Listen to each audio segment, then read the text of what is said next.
Hello everybody, I'm Jackie K. Cooper, and my entertainment rundown for today is a review of the streaming series The Recruit. And I just picked this on a whim that it was available for me to look at. It had, oh my gosh, 8 or 10 episodes, and I just watched one after the other, just going through it. It stars a young actor named Noah Centineo, and I looked him up. He was in the series To All the Boys I Loved Before, and he was also in the movie Black Adam. He played the Atom Smasher. So he's kind of a rising young actor, but he is the main star of this film. He plays a lawyer, gets out of law school, and goes to work for the CIA. And he is the newbie on the block, and he gets assigned just to review complaints or threats against the CIA, which people just pass through and don't really take unless they're stand out very seriously.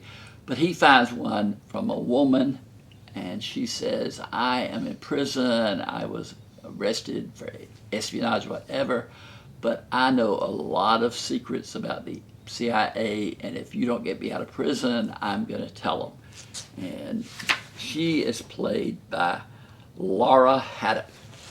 The character's name is Max.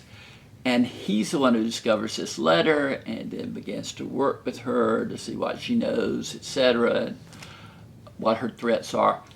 And he kind of becomes a rising star in the CIA. His boss, played by Bondi Curtis Hall, really is impressed with him. It makes his co-workers jealous, and they try to sabotage him in what he does. He's got two roommates that he turns to for support, one of whom is his former girlfriend, Hannah, and she is played by Vival Stewart. And then there's a romantic entanglement at the CIA with a woman played by Kayla Zander. It's a lot complicated, and he just keeps falling into one mishap after another. They keep sending him all over the continent of the world, to different continents, to be in, track down leads on one thing or another. And he gets into some really pretty dire circumstances. But I kept thinking, oh, when I get to the end, everything's going to be tied up and I'll know where I'm going. So I'm on the last episode, no spoilers here, but I'm going to say one thing that could be construed as a spoiler. So even if you don't want anything that's even possible as a spoiler, then you might want to stop watching. But after having watched this and enjoyed it, I think Noah Centineo did a great job. It ends on a cliffhanger. I mean, what if this thing doesn't get renewed for a second season? I don't know the answer to all my questions. So that was, I just kind of wanted it somewhat wrapped up, but it ends open-handed, with a cliffhanger. It's rated TV, MA, mature audience for profanity and violence. I scored it 6 out of 10. It's above average.